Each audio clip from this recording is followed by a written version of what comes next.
বিশ্ববিদ্যালয় করার দাবিতে মহাখালীতে রেল ও সড়ক পথ অবরোধ তিতুমির শিক্ষার্থীদের। উত্তর পশ্চিমের সঙ্গে রেল যোগাযোগ বন্ধ, কমলাপুরে যাত্রীদের বিক্ষোভ। প্রজ্ঞাপন চাচ্ছি, সরকারের স্বীকৃতি চাচ্ছি, আমরা কোনো আশ্বাস চাচ্ছি না। যতক্ষণ পর্যন্ত রাষ্ট্র থেকে এই স্বীকৃতি না আসবে ততক্ষণ আমরা ঢাকা উত্তর সিটি অচল করে রাখবো। ট্রেন যাইতে পারে নাই, তাহলে আমাকে টাকা ফেরত দিবে।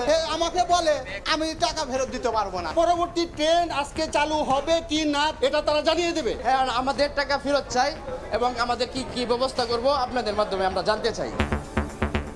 দাবির কোনো যৌক্তিকতা নেই বললেন শিক্ষা সচিব। আন্দোলনে শুধু জনভোগান্তি নয়, নাভিশ্বাস উঠেছে সরকারেরও, বললেন স্বরাষ্ট্র উপদেষ্টা।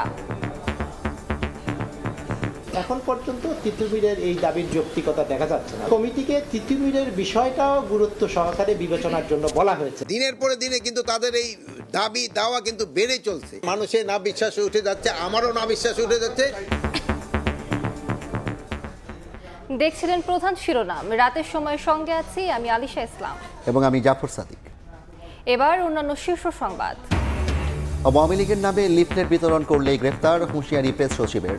আইন শৃঙ্খলা পর্যবেক্ষণে সেন্ট্রাল কমান্ড সেন্টার তৈরির নির্দেশ প্রধান উপদেষ্টার। রাজনৈতিক হয়রানিমূলক মামলা প্রত্যাহারে নেই অগ্রগতি। গড়িমসির অভিযোগ বিএনপির। নেপথ্যে কেউ কলকাঠি নাড়ছে কিনা সন্দেহ আইনজীবী নেতাদের, দ্রুত পদক্ষেপের দাবি।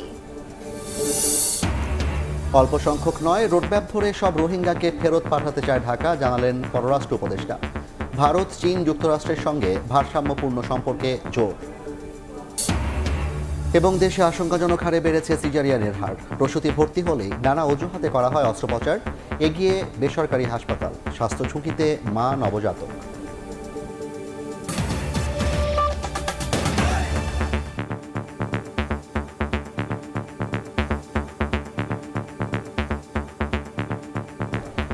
তিতুমির কলেজকে বিশ্ববিদ্যালয় করার দাবিতে মহাখালী রেলপথ অবরোধ করেছেন শিক্ষার্থীরা। এতে ঢাকার সঙ্গে উত্তর ও পশ্চিম অংশের রেল যোগাযোগ বন্ধ রয়েছে।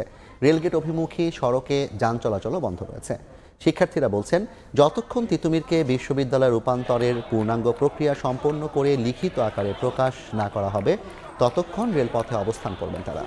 বেলা 3:15টার দিকে তিতুমির কলেজের সামনে থেকে মিছিল নিয়ে মহাখালী রেলপথ অবরোধ করেন আন্দোলনকারীরা।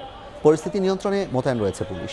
এর আগে দুপুর 12টার পরে কলেজের সামনে মহাখালী গুলশান লিংক রোড অবরোধ করেন আন্দোলনকারীরা।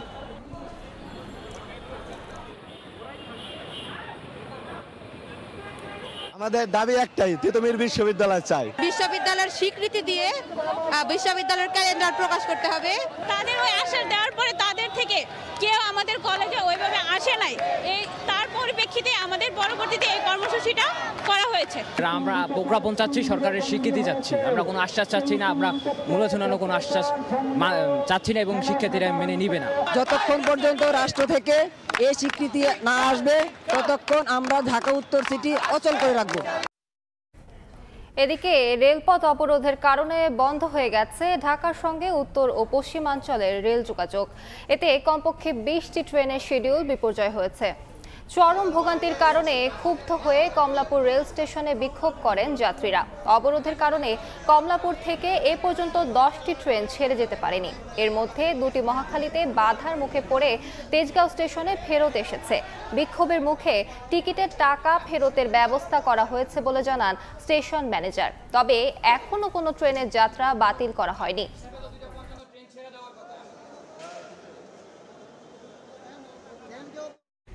এই মুহূর্তে মহাখালীতে আছেন সহকর্মী আবু সাইদ নিশান এবং কমলাপুর রেল স্টেশনে আছেন মাসুদুর রহমান। সরাসরি প্রথমে যাচ্ছি নিশানের কাছে। মাসুদ, সিচুয়েশনটি আমি যদি একটু দেখাতে চাই ক্যামেরার মাধ্যমে, যে যারা যাত্রীরা তারা অনেকেই দুপুর 2:40 থেকে এখানে অপেক্ষা করছেন। যাদের ট্রেন ছিল সর্বপ্রথম যে ট্রেনটি এখান থেকে ছেড়ে গিয়েছিল সেটি ছিল সিল্ক সিটি, এরপর কালনী এক্সপ্রেস। এই দুটি ট্রেন মহাখালীতে যাওয়ার পথে বাধাগ্রস্ত হয় এবং পরবর্তীতে তেজগাঁয়ে তাদেরকে ফিরিয়ে আনতে হয়। এরপরে আরও কমপক্ষে 15টি ট্রেন রাত 9টা পর্যন্ত যেগুলোর শিডিউল ছিল, কিন্তু এখন যেহেতু অবরোধ চলছে সে কারণে ছেড়ে যেতে পারেনি। যে কারণে এই যে প্ল্যাটফর্মগুলো রয়েছে কমলপুর স্টেশনে, সেখানে একেবারেই মানুষের উপচে পড়া ভিড় এবং সবাই কেউ দাঁড়িয়ে আছে, কেউ বসে আছে, কেউ হাঁটাহাঁটি করছে, আবার অনেকেই কোনো উপায় না পেয়ে একেবারেই ফ্লোরে বসে পড়েছে। অর্থাৎ অপেক্ষা করতে করতে তাদের এতটাই ক্লান্ত হয়ে গেছেন, তারা ফ্লোরেও তারা অনেকেই বসে পড়েছেন। এরকম চিত্রই কিন্তু কমলাপুরের প্রত্যেকটি প্ল্যাটফর্মে আমরা দেখতে পাচ্ছি। এখন এই মুহূর্তে কমলাপুরের যে নোটিশ বোর্ডটি রয়েছে সেখানে 10টি ট্রেনের নাম তারা প্রদর্শন করে রেখেছে, যেগুলো ছেড়ে যাওয়ার কথা কিন্তু ছাড়া হয়নি। কিন্তু যেগুলোর মধ্যে কমপক্ষে 6টি ট্রেন যেগুলো প্ল্যাটফর্মে অপেক্ষমান রয়েছে, প্ল্যাটফর্মে আছে, যাত্রীরা ভেতরে বসে আছে কিন্তু তারা যেতে পারছে না, তারা অপেক্ষায় আছে কখন কোন একটা সিদ্ধান্ত জানানো হবে। আর এই যে এই সিচুয়েশনটি তৈরি হয়েছে, এটির কারণে যারা যাত্রীরা রয়েছে তারা ক্ষোভে ফেটে পড়েছেন। তারা যিনি ম্যানেজার রয়েছেন তাকে সন্ধ্যা 7টা থেকে তার রুমেই আটকে রেখেছিলেন এবং তার কাছ থেকে বারবার জানার চেষ্টা করেছেন যে কেন আসলে এই ধরনের সমস্যা হচ্ছে বা এটির সমাধান কি জানার চেষ্টা করেছেন, বা যারা এই বিলম্বের কারণে যাত্রা বাতিল করবে তাদের টিকিটের কি হবে সেই বিষয়ে তারা সেখানে জানতে চেয়েছিলেন। এবং পরবর্তীতে স্টেশন ম্যানেজারের পক্ষ থেকে যেটি আমাদেরকে জানানো হয়েছে যে রাত 10টা পর্যন্ত যে ট্রেনগুলো রয়েছে সেই ট্রেনগুলো তারা যদি যাত্রীরা চায় তাহলে তারা টাকা ফেরত নিতে পারে, টিকিটটি ফেরত দিয়ে টাকা ফেরত নিতে পারে। এ ধরনের একটি সিদ্ধান্তের কথা স্টেশন ম্যানেজারের পক্ষ থেকে জানানো হয়েছে। আজকে বিকেলের পর থেকে এখন পর্যন্ত বা রাত 12টার আগ পর্যন্ত মোট 20টি ট্রেন কমলাপুর থেকে ছেড়ে যাওয়ার কথা, কিন্তু সেগুলো এখন পর্যন্ত যেটি মনে হচ্ছে যে যতক্ষণ পর্যন্ত না অবরোধ উঠে না যায় ততক্ষণ পর্যন্ত তাদের অপেক্ষায় করতে হবে। স্টেশন ম্যানেজারও আমাদেরকে সেটি বলেছেন যে অবরোধের কোনো সিদ্ধান্ত না আসা পর্যন্ত তারা আসলে এখন পর্যন্ত কোনো ট্রেনের শিডিউল তারা বাতিল করেননি, তারা এখন পর্যন্ত অপেক্ষায় আছেন। যদি তারা অল্প কিছু সময়ের মধ্যে বা 10টা বা 11টার মধ্যে যদি কোনো ধরনের কোনো সিদ্ধান্ত আসে যে ট্রেনটি তারা অবরোধ তুলে নিয়েছে, সেক্ষেত্রে তারা পর্যায়ক্রমে যে ট্রেনগুলো শিডিউল অনুযায়ী ছিল সেই শিডিউল অনুযায়ী তারা একের পর এক ট্রেনগুলো ছাড়বেন। এবং সেই বিষয়টির জন্যই তারা বিভিন্ন সময় যারা যাত্রীরা স্টেশন ম্যানেজারের কাছে গিয়েছে, যারা জানতে চেয়েছে, তাদেরকেও আসলে তারা সেই কথাটি বলার চেষ্টা করেছে যে এখন অপেক্ষা করা ছাড়া তাদের হাতে আর কোনো উপায় নেই। আর এই মুহূর্তে যে অবরোধের বিষয়টি আর রয়েছে, শিক্ষার্থীরা যারা অবরোধ করেছিল তারা সেখানে সংবাদ সম্মেলন করে সর্বশেষ আপডেট তারা জানাবেন। আমরা সরাসরি সেখানে চলে যাচ্ছি। সম্মান, মান এবং পড়াশোনার মান উন্নয়নে যে কাজ করে আমি অত্যন্ত তাদেরকে কৃতজ্ঞতা যেতে তাদের এই যে কষ্টটা এটা আমরা স্মরণ করছি এবং আমরা আশা করি যে সমস্ত ছেলেরা তোমাদের পাশে কথা বললে হইবে না যে কষ্টটা করেছে অবশ্যই তাদের এই কষ্ট প্রতিদান তোমরাই পাবে, তারাও নিশ্চয়ই পাবে।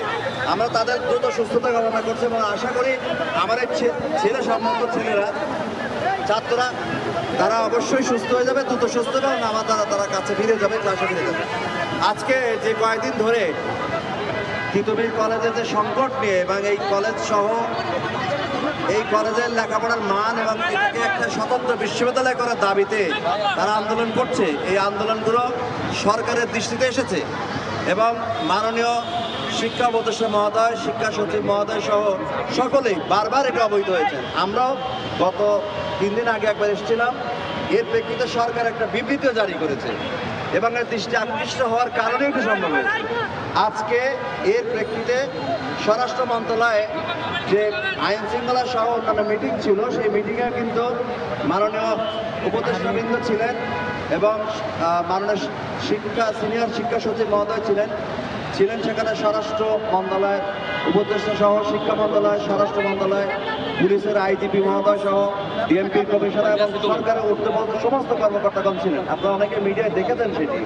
এবং উপদেষ্টা মহোদয় বিশেষ করে উনি একটা ঘোষণাও দিয়েছেন, আজকে আবার এদের কর্মসূচি পর্যালোচনা করে আমাকে এবং আমার এক সহকর্মী যুগ্ম সচিব, আমরা 2 জন আসছি শিক্ষা মন্ত্রণালয়ের পক্ষ থেকে, এই বিষয়গুলো সম্পর্কে সরকারের যে সিদ্ধান্ত এগুলো মোটামুটি শেয়ার করে জানিয়ে দেওয়ার জন্য। এর প্রেক্ষিতে আমরা অধ্যক্ষ মহোদয়ের পক্ষে একটু আগে প্রায় 2 ঘন্টা যাবৎ আমাদের আন্দোলনকারী যে সমস্ত ছাত্র প্রতিনিধি তাদের সঙ্গে আমরা দীর্ঘ সময় কথা বলেছি এবং অনেক ছাত্র প্রতিনিধি এখনো এখানে ছিল, অনেক কষ্ট করে তারা অপেক্ষা করছে।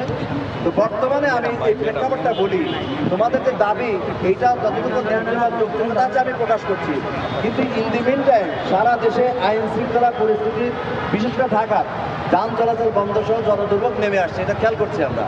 এছাড়াও যে শিক্ষার যে স্বাভাবিক কার্যক্রম এটা ব্যাহত হচ্ছে, এটা আমরা সবাই স্বীকার করছি। কিন্তু এই সমস্যার একটা স্থায়ী টেকসই সমাধান হওয়া অত্যন্ত জরুরি বলেই শিক্ষা মন্ত্রণালয় অত্যন্ত আন্তরিক এবং এই বিশেষ করে যারা আন্দোলনকারী এবং অনশনকারী যারা তাদের প্রতি অত্যন্ত সহানুভূতিশীল, আন্তরিক এবং সমাধানের অত্যন্ত আগ্রহী। সে কারণে আমরা কেউই কারোর প্রতিপক্ষ নই। আমরা চাই পুরো বাংলাদেশ একটা চমৎকার রাষ্ট্র হিসেবে গড়ে তুলতে এবং এই যে ছেলেরা কষ্ট করে তোমরা যারা আমরা রাস্তায় আছো দীর্ঘ কয়েকদিন ধরে, এটা সমাধান হওয়ার পরে আমরা একটা নতুন তিতুমির কলেজ তৈরি করব এবং একই তিতুমির কলেজ প্রসঙ্গে সরাসরি যুক্ত ছিলাম মহাখালী এবং এর আগে যুক্ত ছিলাম কমলাপুর রেল স্টেশন থেকে। আন্দোলনের কারণে জনগণের সঙ্গে সরকারেরও নাভিশ্বাস উঠেছে জানিয়ে রেলপথ ছেড়ে তিতুমির কলেজের শিক্ষার্থীদের ক্যাম্পাসে ফিরে যাওয়ার আহ্বান জানিয়েছেন স্বরাষ্ট্র উপদেষ্টা জাহাঙ্গীর আলম চৌধুরী। বলেছেন, বিশ্ববিদ্যালয় করার দাবিতে তিতুমির কলেজের শিক্ষার্থীদেরকে জনগণই রেল লাইন থেকে সরিয়ে দেবে, আর তিতুমির কলেজকে স্বতন্ত্র বিশ্ববিদ্যালয় করার যৌক্তিকতা নেই বলে মন্তব্য করেছেন শিক্ষা সচিব সিদ্দিক জুবায়ের। সরকারি তিতুমির কলেজকে বিশ্ববিদ্যালয় করার দাবিতে কয়েকদিন ধরে অনশনের পর এবার রাজধানীর মহাখালীতে সড়ক ও রেলপথ অবরোধ করেন শিক্ষার্থীরা। এতে বন্ধ হয়ে যায় ঢাকার সঙ্গে উত্তর পশ্চিমাঞ্চলের রেল যোগাযোগ। এছাড়া মহাখালী ও আশেপাশের সড়কে যান চলাচল বন্ধ থাকায় চরমে পৌঁছেছে জনদুর্ভোগ।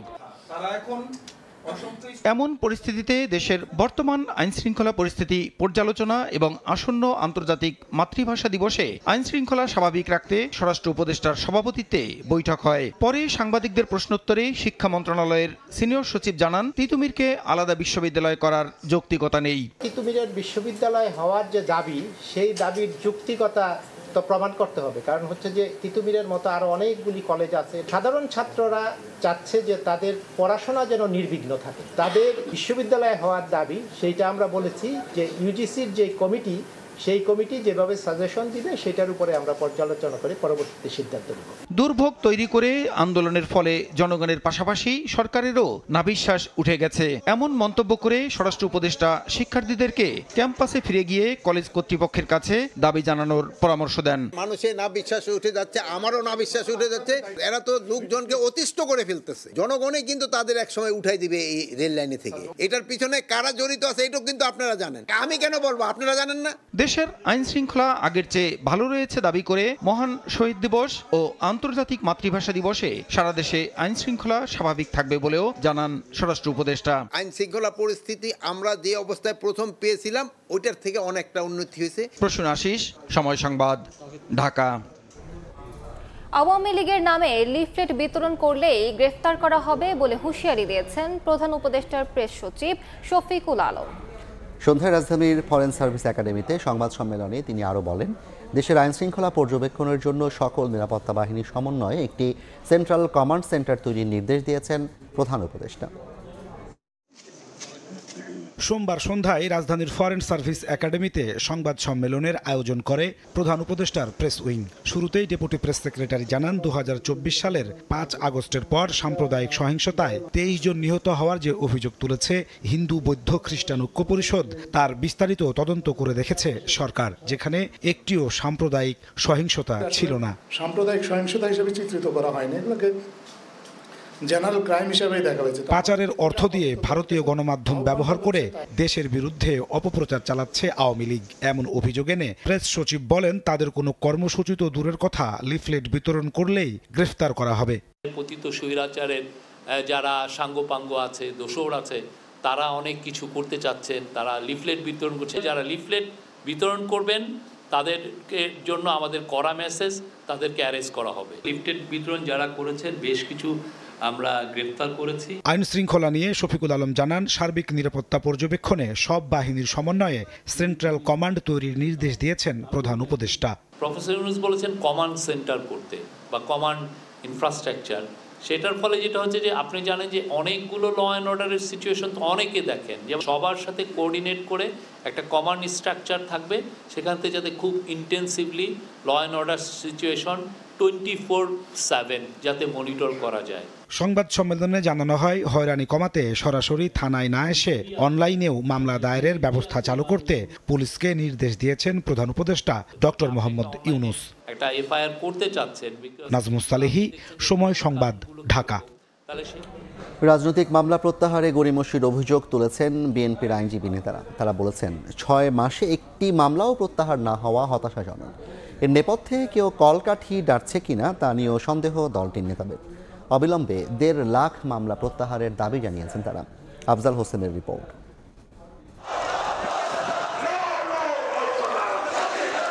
দীর্ঘ 17 বছর ক্ষমতার বাইরে বিএনপি গণতন্ত্র পুনরুদ্ধারের আন্দোলনে রাজপথে বিরোধী দলের ভূমিকা পালন করে আসছে দলটি। এই সময়ে হামলা মামলা গুম খুনের শিকার হয়েছেন হাজার হাজার নেতাকর্মী। বিএনপির হিসেবে 2007 থেকে 2024 এই সময়ে 1.5 লাখেরও বেশি মামলা হয়েছে। আসামির সংখ্যা 50,32,000-এরও বেশি। 5 আগস্ট অভ্যুত্থানে শেখ হাসিনা সরকারের পতনের পর রাজনৈতিক মামলা নিয়ে ভোগান্তি কমলেও পাহাড় সরেনি। অন্তর্বর্তীকালীন সরকার গায়েবী হয়রানিমূলক মামলা প্রত্যাহারের উদ্যোগ নিলেও তা দৃশ্যমান নয়। বিএনপির আইনজীবী নেতারা বলছেন মামলা প্রত্যাহারে গড়িমসি উদ্বেগের। এর নেপথ্যে কেউ কলকাঠি নাড়ছেন কিনা তা নিয়েও সন্দেহ আইনজীবীদের।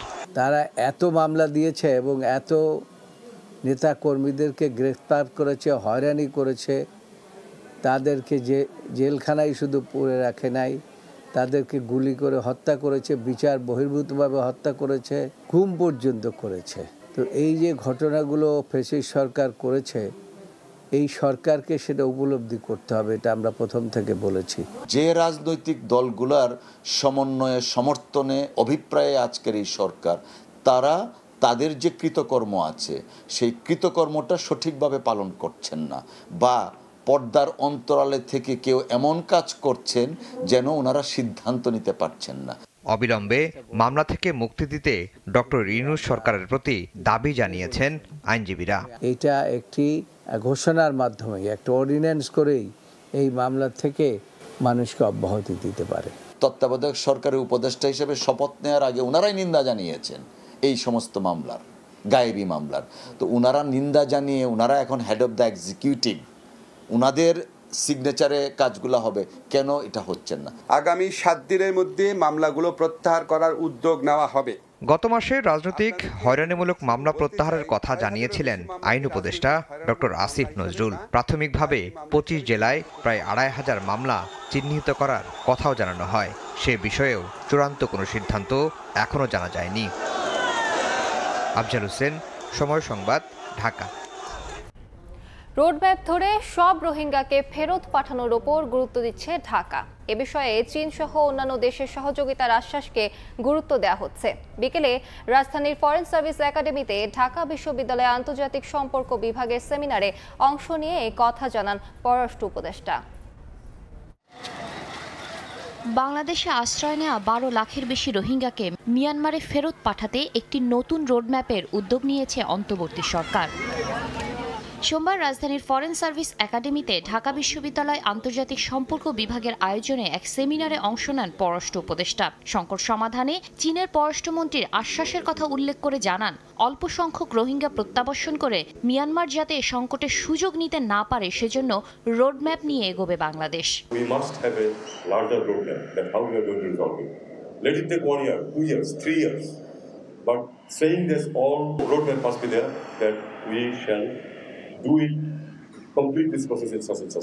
তহিদ হোসেন বলেন, ভারত, চীন এমনকি যুক্তরাষ্ট্রের সঙ্গেও ভারসাম্যপূর্ণ সম্পর্ক রাখবে ঢাকা।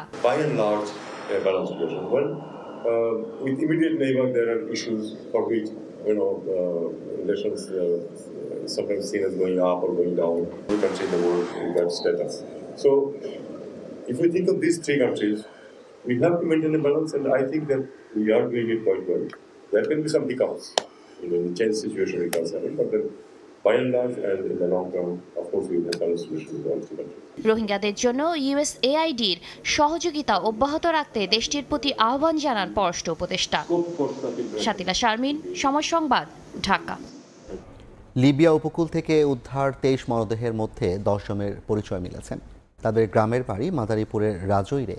পরিবারে চলছে মাতম। দালাল চক্রের গ্রেপ্তার ও দৃষ্টান্তমূলক শাস্তি দাবি করেন তারা। অবৈধভাবে সমুদ্রপথে ইতালি যাওয়ার পথে নৌকাডুবিতে ঘটল প্রাণহানি। সোমবার সকালে মৃত্যুর খবর পেলে পরিবারে নেমে আসে শোকের ছায়া। লিবিয়া উপকূল থেকে উদ্ধার 23 মরদেহের মধ্যে 10 জনের পরিচয় মিলেছে।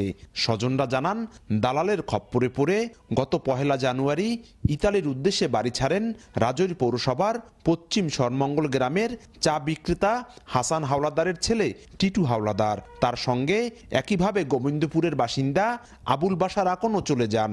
গত 24 জানুয়ারি লিবিয়া থেকে একটি ইঞ্জিন চালিত নৌকায় যাত্রা করেন তারা। মাঝপথে ভূমধ্য সাগরে নৌকাডুবিতে প্রাণ হারান মামা ভাগ্নে। মামু ভাগ্নে একসাথে গেম দিয়ে যাব এই রফিক দালালের কাছে। স্বপন নেছে 14 লাখ আর মনু চালান নেছে 14 লাখ। 2 জন লোক আমাকে বাড়ির হাতে উঠতে চাইছে, হেউডাই নেই পার নাই বইয়া দালালে গুলি করে মার গেলাইছে। এই ঘটনায় মারা যান রাজৈরের আরো 8 যুবক। ভিটেমাটি বিক্রি করার পাশাপাশি চড়া সুদে টাকা এনে দালালদের হাতে কয়েক লাখ টাকা তুলে দিলেও শেষ রক্ষা হয়নি। এই ঘটনার মূল হোতা হরিদাসদি গ্রামের স্বপন মাতুব্বর, মজুমদারকান্দি গ্রামের মনির হাওলাদার ও ফরিদপুরের ভাঙা উপজেলার আলিপুরের রফিক দালাল। আমার ভাই নাজিবুল আমরা পাই, আমরা দেখতে পাই, এই ব্যবস্থা আমাকে ঠিক করে দেন। দালালের বিচার হওয়া উচিত। তাদের পাশে আমরা আছি, যে কোনো প্রকার আইনি সহায়তা চাইলে আমরা তৎক্ষণাৎ আইনগত সহায়তা দেব। যারা মারা গেছে পরিবারের পক্ষ থেকে যদি তারা লাশ লিবিয়া থেকে বাংলাদেশে আনতে চায়, আমরা দূতাবাসের মাধ্যমে তাদেরকে আমরা সর্বোচ্চ সহযোগিতা করব। মৃতদের মধ্যে গোবিন্দপুরের ইনসান শেখ, শাখারপাড়ের সজীব মোল্লা, সাতবাড়িয়ার রাজীব, সুন্ধিকুড়ির সাগর বিশ্বাস, আশিস কীর্তনিয়া, সাগর বারৈ ও বৌলগ্রামের অনুপ সর্দার এবং নিপুণ কীর্তনিয়া রয়েছেন। সঞ্জয় কর্মকার, অভিজিৎ, সময় সংবাদ, মাদারীপুর। দেশে সিজারিয়ান সেকশন বা অস্ত্রোপচারের মাধ্যমে সন্তান জন্মদানের প্রবণতা বাড়ছে আশঙ্কাজনক হারে। তথ্য বলছে, দেশের সিজারিয়ান অপারেশনের হার পৌঁছেছে 31%। সমাজের শিক্ষিত ও সচ্ছল পরিবারের শিশুদেরই বেশিরভাগ ক্ষেত্রে জন্ম দেওয়া হচ্ছে এই অস্ত্রোপচারের মাধ্যমে। বিশেষজ্ঞরা বলছেন, অপ্রয়োজনে সিজারিয়ান সেকশন করা হলে ঝুঁকির মধ্যে পড়তে পারেন মা ও নবজাতক। কেন্দ্রীয়ভাবে সারা দেশে অডিটের ব্যবস্থা করলে এই হার কমিয়ে আনা সম্ভব। না করেন আপনি এখান থেকে যদি আগামীকাল চলে যান, চলে যাওয়ার পর যদি আপনার বেবির বা আপনার ওয়াইফের কিছু হয়, সে দায়ভার আমাদের না। সাদিয়া আফরিন, স্বাভাবিক প্রসবের তীব্র ইচ্ছা থাকলেও সে সময়ে সিজারিয়ানে যেতে হয় তাকে। অস্ত্রোপচারের পর এখন তিনি ভুগছেন শারীরিক বিভিন্ন জটিলতায়। প্রচন্ড ব্যাক পেইন হয়, এমনও হয় যে রাতে যখন আমি শোয়ার পর আমাকে দেখা যায় আমার হাজবেন্ডের হেল্প নিয়ে আমাকে আরেক সাইডে হতে হচ্ছে। সোনিয়ার গল্পটাও একই। প্রসব বেদনা নিয়ে হাসপাতালে ছুটে যান এই গৃহবধূ। 10 দিন আগে সিজারিয়ানের মাধ্যমে সন্তান প্রসবের পর গুরুতর ইনফেকশন নিয়ে সঙ্গী অসহ্য যন্ত্রণা। সিজারের পরেই তো শিলি কাটাইতে আইসি, পরে ইনফেকশন ধরা পড়ছে। প্রসূতি মায়ের কষ্ট, কিছু কিছু ক্ষেত্রে সন্তানের স্বাস্থ্য ঝুঁকি আর নিশ্চিতভাবেই বেশি খরচের ধাক্কা। এরপরও সিজারিয়ান পদ্ধতিতে কেন বাড়ছে সন্তান প্রসবের প্রবণতা? মায়েদের কাছেই মিলছে এই প্রশ্নের উত্তর। অনেক চেষ্টা করছিল কিন্তু হয় নাই বলে বিকাল 5টার সময় বলছে সিজার করা লাগবে। বিশ্বব্যাপী 10 থেকে 15% প্রসব সিজারিয়ান বা সি সেকশনে করানোর সীমা নির্ধারণ করে দিয়েছে বিশ্ব স্বাস্থ্য সংস্থা। অথচ বাংলাদেশে সেই সীমা ছাড়িয়েছে দ্বিগুণেরও বেশি। Bangladesh demographic and health survey 2022-এর প্রাথমিক ফলাফল অনুযায়ী 2011 সালে সিজারিয়ান সন্তান জন্মদানের হার ছিল 18%। 2014 সালে এই হার বেড়ে হয় 24%। 2017 থেকে 2018 সালে 34% ও 2022 সালে এটি ছিল 45%। অনেক পরিবারই ডাক্তারের কাছে সি সেকশন অর্থাৎ সিজারিয়ান অপারেশনের চাহিদা দেখিয়ে থাকেন। বিশেষজ্ঞরা বলছেন এর প্রধান কারণ লেবার পেইন অর্থাৎ প্রসব বেদনাকে ভয় পাওয়া। শুধু তাই নয়, প্রসব বেদনা সম্পর্কে পর্যাপ্ত ধারণা না থাকাকেও দায়ী করছেন বিশেষজ্ঞরা। তারা বলছেন বাংলাদেশে সিজারিয়ান অপারেশনের বেশিরভাগই হচ্ছে বেসরকারি হাসপাতাল বা ক্লিনিকগুলোতে। স্ট্যাটিস্টিক দেখা যাচ্ছে মেইনলি প্রাইভেট সেক্টরে যারা করে ডেলিভারি তাদের সিজারিয়ান সেকশন রেটটা বেশি হয়, তাতে হচ্ছে মায়েদের বাচ্চার রিস্ক নিতে চায় না। আইসিডিডিআরবির গবেষণায় উঠে এসেছে সিজারিয়ান অপারেশন নিয়ে 35 থেকে 49 বছর বয়সী প্রসূতি মায়েরা বেশি খরচ করছেন, যার মধ্যে শিক্ষিতের হার সবচেয়ে বেশি। কেন্দ্রীয়ভাবে সারা দেশে সিজার অডিটের একটি ব্যবস্থা করতে হবে। এর মধ্য দিয়ে অপ্রয়োজনীয় সিজারগুলোকে আমরা বাদ দিতে পারব। বিশেষজ্ঞরা বলছেন অপ্রয়োজনীয় সিজার বন্ধে সচেতনতা বাড়ানোর সঙ্গে সঙ্গে বেসরকারি হাসপাতাল ক্লিনিকগুলোকে আনতে হবে জবাবদিহির আওতায়। তাসনিয়া নিশাত মিম, সময় সংবাদ, ঢাকা। উন্নত যাত্রী সেবা দিতে ব্যর্থ হওয়ায় বাংলাদেশ বিমানকে দুভাগে ভেঙে দেওয়ার সুপারিশ করেছে অর্থনৈতিক কৌশল পুনর্নির্ধারণ টাস্কফোর্স কমিটি। বিমানের অর্ধেক সম্পদ দিয়ে বাংলাদেশ এয়ারওয়েজ নামে নতুন প্রতিষ্ঠান গঠনের কথাও বলা হয়েছে, যা পরিচালনা করবে বিদেশি প্রতিষ্ঠান। বিকেলে এনইসিতে সংবাদ সম্মেলনে কমিটির সুপারিশ বাস্তবায়নে ইতিবাচক মতামত দেন পরিকল্পনা উপদেষ্টা। অনিয়ম, অব্যবস্থাপনা, যাত্রী হয়রানির সঙ্গে আছে বাড়তি ভাড়া নেয়ার অভিযোগ। এসব কারণে বহরে অত্যাধুনিক উড়োজাহাজ নিয়েও বিদেশি এয়ারলাইন্সের সঙ্গে প্রতিযোগিতায় পিছিয়ে পড়েছে রাষ্ট্রীয় পতাকাবাহী প্রতিষ্ঠান বিমান বাংলাদেশ এয়ারলাইন্স। 50 বছর ধরে বিমানের যাত্রী সেবার মান তলানিতে থাকার কথা উঠে এসেছে অর্থনৈতিক কৌশল পুনর্নির্ধারণ টাস্কফোর্স কমিটির প্রতিবেদনে। এ অবস্থায় বিমানের অর্ধেক সম্পদ ব্যবহার করে বাংলাদেশ এয়ারওয়েজ নামে আলাদা একটি প্রতিষ্ঠান গঠনের সুপারিশ করেছে কমিটি, যা পরিচালনা করবে বিদেশি প্রতিষ্ঠান। সোমবার বিকেলে এনএসিতে সংবাদ সম্মেলনে বিমানকে অথর্ব প্রতিষ্ঠান উল্লেখ করে কমিটির সুপারিশকে যৌক্তিক বলে মন্তব্য করেন পরিকল্পনা উপদেষ্টা। এটাকে দুই ভাগ করে এক ভাগ বিদেশি ম্যানেজমেন্টে দিয়ে দেওয়া সিঙ্গাপুর এয়ারলাইন্স বা কাতারকে, আরেক ভাগ আমাদের বাংলাদেশ বিমানই চালাক, দেখি সব কিছুই একই অ্যাসেট দিয়ে কোনটা কি করে দেখা যায়। এছাড়াও ব্যাংকিং খাতে রাজনৈতিক প্রভাব বন্ধের সুপারিশও করা হয়েছে। রাজনৈতিক বিবেচনায় নতুন করে ব্যাংক লাইসেন্স না দেওয়ার পরামর্শ দেওয়া হয়েছে। গ্যাস অনুসন্ধান ও উত্তোলনে শেভরন সহ অন্যান্য বিদেশি প্রতিষ্ঠানের পরিবর্তে বাপেক্সকে অগ্রাধিকার দিতে বলেছে কমিটি। আমাদের যদি জনবল কম থাকে তাহলে আমরা মালয়েশিয়া পেট্রোনাস থেকে নিয়ে আসবো, আমরা অন্য জায়গা থেকে আনবো, কিন্তু বাপেক্সকে শক্তিশালী করা যায় তো বিদেশি কোম্পানিকে দিতে হবে কেন? ঢাকা শহরের জন্য স্বয়ংক্রিয় ট্রাফিক সিগন্যাল ব্যবস্থা স্থাপনের পরামর্শ দেওয়া হয়েছে। বুড়িগঙ্গা নদী রক্ষায় জরুরি পদক্ষেপ নিতে বলেছে টাস্কফোর্স কমিটি। শুভ খান, সময় সংবাদ, ঢাকা। এবার বাণিজ্যের সংবাদ।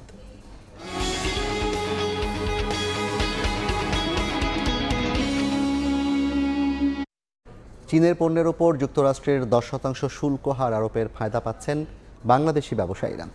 কৌশলগত বাজার হিসেবে বিদেশি বায়ারদের কাছ থেকে জানুয়ারি মাসে রেকর্ড অর্ডার পেয়েছেন তারা। হিসাব বলছে এক মাসেই 33% প্রবৃদ্ধি হিসেবে প্রায় 3 বিলিয়ন মার্কিন ডলারের অর্ডার পেয়েছে বাংলাদেশ। শাখাওয়াত রিপোর্ট, ক্যামেরায় বিস্তারিত জানাচ্ছেন কমল দে। গত 6 মাসের টানা সংকটের মাঝেও চলতি বছরের জানুয়ারি মাসে সব রেকর্ড ভেঙেছে বাংলাদেশের তৈরি পোশাক খাত। বিজিএমই এর তথ্য অনুযায়ী জানুয়ারি মাসে ঢাকা জোন 30% প্রবৃদ্ধি হিসেবে 2.96 বিলিয়ন মার্কিন ডলারের পণ্য অর্ডার পেয়েছে, আর চট্টগ্রাম জোন 45.72% প্রবৃদ্ধি হিসেবে অর্ডার পেয়েছে 191 মিলিয়ন মার্কিন ডলারের। জানুয়ারির 20 তারিখ থেকে যখন আপনার চাইনিজ হলিডে শুরু হয়ে যায়, এর আগে কিন্তু চায়না থেকে মালগুলো এক্সপোর্ট করাই নিয়ে আসতে হয়। ইনহাউস করার কারণে অর্ডারগুলো আর্লি কিন্তু আপনার বুকিং হয়ে যায়, যার ধরুন আমাদের এই অর্ডারটুকু বেশি দেখা যাচ্ছে। ডিসেম্বর এবং জানুয়ারি মাস থেকেই বাংলাদেশের গার্মেন্টস ব্যবসায়ীরা আসন্ন ফল ও হলিডে মৌসুমের তৈরি পোশাকের অর্ডার পেতে শুরু করে। মার্চ এবং এপ্রিল মাস জুড়ে চলবে এই পোশাক রফতানির জাহাজীকরণ। এখন পিক আওয়ার সিজন, শিপমেন্টের কোয়ালিটি বাড়তি হয় নর্মাল টাইমের থেকে, এটা একটা পয়েন্ট। দ্বিতীয় হচ্ছে বিগত দিনে যে শিপমেন্টগুলো হয়নি ওটা পিছিয়ে আস্তে আস্তে একদম সন্নিকট আসার পরে এই শিপমেন্টগুলো এখন সম্পন্ন হচ্ছে, যার ধরুন আপনি এখানে একটা কনসেন্ট্রেটেড ভলিউম দেখতে পাচ্ছেন। বিজিএমই এর মতো বিকিএমই এর আওতাধীন প্রতিষ্ঠানগুলোতে এসেছে রেকর্ড পরিমাণ অর্ডার। জ্যাকেট, ট্রাউজার এবং ব্লেজারের অর্ডার এসেছে তুলনামূলক বেশি। তবে জানুয়ারি মাসে ঢাকা এবং চট্টগ্রাম জোনের প্রতিষ্ঠানগুলোতে 55,088 কোটি টাকার অর্ডার পেল, তা সাময়িক অগ্রগতি বলে মনে করছেন তৈরি পোশাক খাতের ব্যবসায়ীরা। কাস্টমাররা চায়নার অল্টারনেটিভ খোঁজা আরও আগে থেকে শুরু করেছে, এখন আরও এই জিনিসটাকে আরেকটু ত্বরান্বিত করার চেষ্টা করছে। বাংলাদেশ বছরে প্রায় 46 বিলিয়ন মার্কিন ডলারের তৈরি পোশাক রপ্তানি করছে। এর মধ্যে ইউরোপ এবং আমেরিকা হলো বাংলাদেশের তৈরি পোশাকের সবচেয়ে বড় বাজার। আমেরিকা এবং চীনের যে বিরোধ চলছে তার ফলশ্রুতিতে তৈরি পোশাকের সুফল পাচ্ছে বাংলাদেশ, আর তাই জানুয়ারিতে রেকর্ড প্রবৃদ্ধি হয়েছে। কমল দে, সময় সংবাদ, চট্টগ্রাম। অভ্যুত্থানের ৬ মাস পরও নিশ্চিত হয়নি আহতদের সুচিকিৎসা। স্বৈরাচার হঠাতে গুলির সামনে বুক পেতে দেয়া ছাত্রদের সামনে অনিশ্চিত ভবিষ্যৎ। অর্থাভাবে সেবা না পেয়ে কাটছে মানবেতর জীবন। অন্যদিকে শহীদ পরিবারগুলোর অসহায়ত্ব কম নয়। পুনর্বাসন সহ সহায়তার আশায় ঘুরেছেন দাঁড়ে দাঁড়ে। জুলাই শহীদ স্মৃতি ফাউন্ডেশন বলছে, আমলাতান্ত্রিক জটিলতা ও ভুয়া প্রার্থীদের কারণে বিঘ্নিত হচ্ছে সহায়তা কার্যক্রম। মাইমুনা হায়দার চৌধুরীর রিপোর্ট। গণঅভ্যুত্থানের ৬ মাস হতে চললেও এখনো সুচিকিৎসার দাবি নিয়ে রাস্তায় নামতে হচ্ছে আন্দোলনে আহতদের। যখন স্বৈরাচারী বিদায়ের খবরে উচ্ছ্বসিত, তখন মর্গে মর্গে সন্তানের লাশ খুঁজে বেড়াতে হয়েছে ১৬ বছরের অন্তরের মা হামিদা বানুকে। ছেলেকে খুঁজতে খুঁজতে পাগল প্রায় এই মা ৩ দিন পর ঢাকা মেডিকেলের মর্গে সন্তানের নিথর দেহ খুঁজে পান।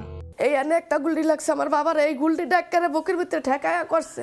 সব হারিয়ে নিঃস্ব অন্তরের পরিবার এখন দাঁড়ে দাঁড়ে ঘুরছেন একটু সহায়তার আশায়। আমি তো কোনো অনুদানই পাইলাম না। কিশোরগঞ্জ থেকে আসা মামুন অভ্যুত্থানে নিজের চোখ হারিয়েও পাননি কোনো সহায়তা। আমার ব্রেনের মেইন পয়েন্টে একটা বুলেট রয়েছে, এটা 6 মাস পরে চিকিৎসা করি। আমার এই ফ্যামিলিটা কে চালায়? এখন পর্যন্ত আমি 5টা টাকা পাইনি। জুলাই শহীদ স্মৃতি ফাউন্ডেশন বলছে, আমলাতান্ত্রিক জটিলতা, ভুয়া প্রার্থী সহ বিভিন্ন জটিলতায় বিঘ্ন হচ্ছে সহায়তা প্রদান কার্যক্রম। প্রায় 10 থেকে 15 জনের মতন আমরা এরকম বের করতে পেরেছি যারা আন্দোলনের প্রকৃত আহত না। যতদিন পর্যন্ত গ্যাজেট না হচ্ছে ততদিন পর্যন্ত আমাদেরও যে যাচাই বাছাই প্রক্রিয়াটি আছে সেটিও আমাদেরকে আমাদের মতন করে চালাতে হবে। গণ অভ্যুত্থানে শহীদ 834 জনের গেজেট প্রকাশ করেছে সরকার। ইতোমধ্যে প্রায় 700 শহীদ পরিবার এবং 2500 আহত পরিবারকে সহায়তা দিয়েছে জুলাই শহীদ স্মৃতি ফাউন্ডেশন। এখানে আসা আহত ও নিহতের পরিবারের সদস্যরা বলছেন, এত শহীদের রক্তের ঋণ শোধের দায় যেন আটকে না যায় লাল ফিতার দৌড়তে। তারা চান স্বৈরাচার মুক্ত নতুন বাংলাদেশ গড়ার যে স্বপ্ন দেখে এত মানুষ জীবন দিলেন অকাতরে, জাতীয় সেই বীরদের যথাযথ মর্যাদা দেবে রাষ্ট্র। মাইমুনা হায়দার চৌধুরী, সময় সংবাদ, ঢাকা। বাণী অর্চনা আর পুষ্পাঞ্জলির মধ্য দিয়ে উদযাপিত হচ্ছে সনাতন ধর্মাবলম্বীদের অন্যতম উৎসব সরস্বতী পূজা। অশুভ অজ্ঞতা দূর করতে কল্যাণময়ী বিদ্যা দেবীর চরণে প্রণতি জানান ভক্তরা। শ্বেতশুভ্র দেবী এলো মর্তলোকে, অজ্ঞতার অন্ধকার দূর করে আলোকবর্তিতার পথ দেখাতে কল্যাণময়ী দেবীর চরণে প্রণতি। জ্ঞানের আলো ছড়াতেই শুভ্র রাজহংসে চেপে মর্তে এলেন বিদ্যা, বাণী ও সুরের দেবী সরস্বতী। তাই তো বর্ণির আলোয় সেজেছে রাতের জগন্নাথ হল। কেউ বাড়ির পূজা শেষে, কেউ বা নানান ব্যস্ততাকে ছুটি দিয়ে এসেছেন দেবী দর্শনে। এদিকে সকাল থেকেই ঢাকা বিশ্ববিদ্যালয়ের জগন্নাথ হল মাঠে বিনা অর্চনা আর পুষ্পাঞ্জলির মধ্য দিয়ে শুরু হয় সরস্বতী পূজার আনুষ্ঠানিকতা। ঢাক, ঢোল আর শঙ্খধ্বনিতে মুখর চারপাশ। পূজা অর্চনার মাধ্যমে ঈশ্বরের কাছে কিছু চাইলে সেটা পাওয়া যায়। বরাবরের মতো খুবই সুন্দর হয়েছে। প্রত্যেকটা ডিপার্টমেন্ট 70টা পূজা হচ্ছে, চারুকলা একটা পূজা করতেছে পুকুরের মধ্যে। জগন্নাথ হলের পুজোটা সবচেয়ে বড় করে হয়, আর আসার পরে অনেকগুলো ডিপার্টমেন্ট, সবগুলো ডিপার্টমেন্টে আলাদা আলাদা করে প্রতিমা আনা হয়েছে, সবগুলোই অনেক ভালো লাগছে দেখে। এবার সরস্বতীর কৃপা লাভের আশায় 70টি মণ্ডপে পূজার আয়োজন করা হয়। শুদ্ধতার দেবী বিনা হাতে আশীর্বাদ দেন সকলকে। এখন মায়ের কাছে একটাই চাওয়া হচ্ছে যেন আমার পড়ালেখার উন্নতি হয়, আমি জীবনে ভালো কিছু করতে পারি, পড়াশোনায় এবং শিক্ষা জীবনে অনেক ভালো ফলাফল নিয়ে আসি। এইটাই হচ্ছে আমার সরস্বতী মায়ের কাছে চাওয়া। বিদ্যার হাতে খড়ি দিতেই সন্তানদের নিয়ে দেবীর চরণে অঞ্জলি দেন অভিভাবকরা। আমাদের ধর্মীয় ট্রেডিশন অনুযায়ী যখন ও লিখতে শুরু করে তখন তার আগে আমরা হাতে খড়ি দেই বিদ্যার দেবীর কাছে, সেজন্যই ওকে নিয়ে আসা। আসলে চেয়েছি হচ্ছে যেন ভালোভাবে থাকি, পড়াশোনা করতে পারি ভালোভাবে। মেয়েকে নিয়ে আসছি হাতে খড়ি দেওয়ার জন্য, যাতে শিক্ষা জীবন শুরু এইখান থেকে হয়। বিদ্যা দেবীর কাছে ভক্তদের চাওয়া শুধু জ্ঞান বৃদ্ধি নয়, সবার মঙ্গল কামনাও। চন্দ্রিমা চৌধুরী, সময় সংবাদ, ঢাকা। এ পর্যায়ে শীর্ষ সংবাদ জানিয়ে দিচ্ছি আর একবার।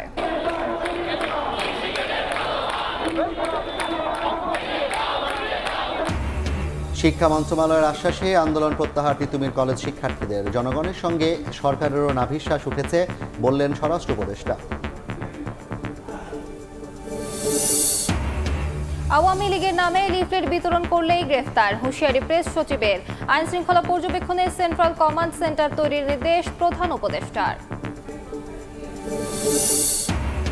এবং রাজনৈতিক হয়রানিমূলক মামলা প্রত্যাহারে নিয়ে অগ্রগতি। গরিমসির অভিযোগ বিএনপির নেপথ্যে কেউ কল কাটিয়ে নাচছে কিনা সন্দেহ, আইনজীবী নেতাদের দ্রুত পদক্ষেপের দাবি।